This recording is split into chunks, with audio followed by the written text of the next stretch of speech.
welcome back to World of Tanks Blitz with Gamer Sean. And today I present to you Japan's Tier 2 medium tank, the Chini. Some of you are probably wondering right now, Sean, why are you reviewing a Tier 2 tank? Well, first of all, because I can.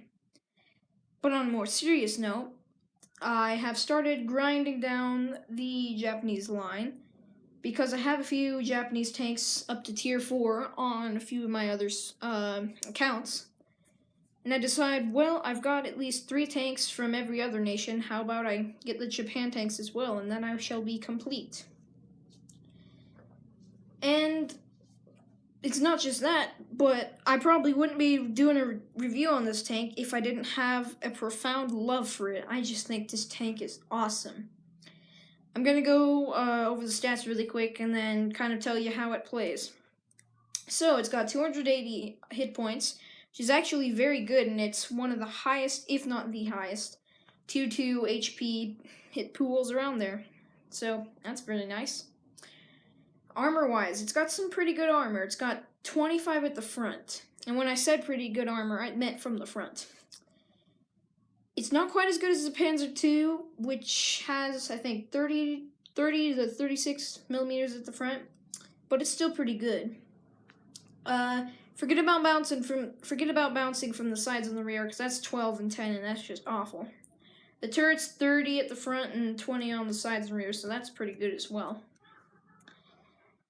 The frontal armor, partially what makes it good is that it's sloped for the most part, and so people who haven't seen this thing a lot or just don't know how to fight it will often just shoot at the front of your tank and they'll just bounce all the time because it's got a pretty good angle, which really makes the armor a lot thicker than it is. It's got 3 guns. 2 are really the same, one's just an upgraded version of the other, but one's a machine gun. And the machine gun, like most, doesn't have high damage with one bullet, but on this machine gun it really does not matter because it has a lot of shells in one magazine. It's got 18 if I'm correct. So if you're close enough to an enemy tank, you can basically obliterate a full health Tier 1 tank with a full magazine. You just keep pressing the fire button and that thing is done for. The upgraded version of the second kind of gun that I'm talking about is the 5.7 centimeter Type 95 gun. 97, gosh, I'm bad. I'm terrible with these numbers. But it's definitely not a machine gun. What it is though is it's a one-shot gun. And this is what I like about the Chini. It's not that you can't have a good game in the machine gun, it's just I love this one-shot gun so much more than I love the machine gun. It can get to 67 to 112 damage, but I find I usually get 80 to 105 damage. That's my average. And it's got an average of 22 to 37 penetration, so penetration's not great, but the damage is pretty good. The armor piercing average damage is 90, that's alright. But the HE is 110. So this thing does great in 2-tier battles. Basically, it can play very aggressive and have a great result. You'll learn a lot of credits and good experience so that you can upgrade this thing and eventually get to the Tier 3 Japanese tank. Or whatever you're doing with your free experience. It does need to hang back at the beginning of the game when no one's spotted. It does need to hang back with the rest of the light tanks or whoever's on your team, because it doesn't want to rush forward. Even if you're playing aggressively in this thing, you want the light tanks on your team to spot for you, or you at least want to find a bush so you can spot for yourself. Once you've seen pretty much most of the enemy team though, you're basically a free roam. You always want to have your front armor pointed at the enemy, even in a Tier 2 battle. And you'll just watch as you get so many bounces. You might even get a sealed wall pretty easily, because enemy tanks can just not penetrate the front of your tank, especially the sloped part. And because the gun does 90 AP average and HE 1 in 10 average, it just does so well in a Tier 2 battle.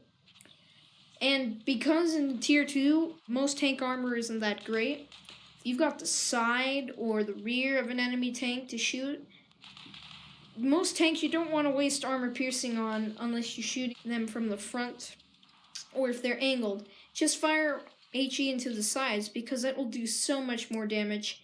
And it might kill crew members, knock modules out, track them, things like that, and just make your life a whole lot easier. And this thing can carry because it's aggressive and its survivability is great. I have a really good win rate in this thing because I haven't lost a lot of games. And it can really just do so well in a tier 2 game. And did I mention the gun depression of this thing? This thing has godlike gun depression. It might even be the best gun depression currently in World of Tank Blitz. You can crest just about any hill and shoot whatever on the other side. So, plays pretty well in a tier 2 battle. How's it play in a tier 3 battle? Well, you can't really be aggressive anymore. You have to kind of hang back with the other tanks on your team because being too aggressive will get you killed pretty quickly, especially with all the tank destroyers rumbling around out there. The gun's still pretty good and you can still put some pretty effective fire in at tier 3, but your armor doesn't really hold up any well. And even the cruiser tanks from the British line, the tier 3 cruiser tank, I don't remember exactly the markings of it, but it can take you out pretty quick. But you just gotta kind of hang back, and if anyone dares to push forward too much, especially if they're alone, you can maybe load HE and shoot them where they're weak, or just load armor piercing if you know where you can hit them. Maybe try to track them for your teammates. But you just really can't play aggressive in this tank in a tier 3 battle. And you can still get a good result in a tier 3, it's just not quite as an aggressive master as it is in a tier 2 battle. But I really like the tank, and whoever's out there, whether you're new to the game or just new to the line and thinking of maybe going down it, I think you'll like this tank. If you don't rush through it to get to the higher tier tanks, if you take your time, grind it out properly, and get to know the tank, I think you will really love it, especially in tier 2 battles, because you can be very aggressive with it.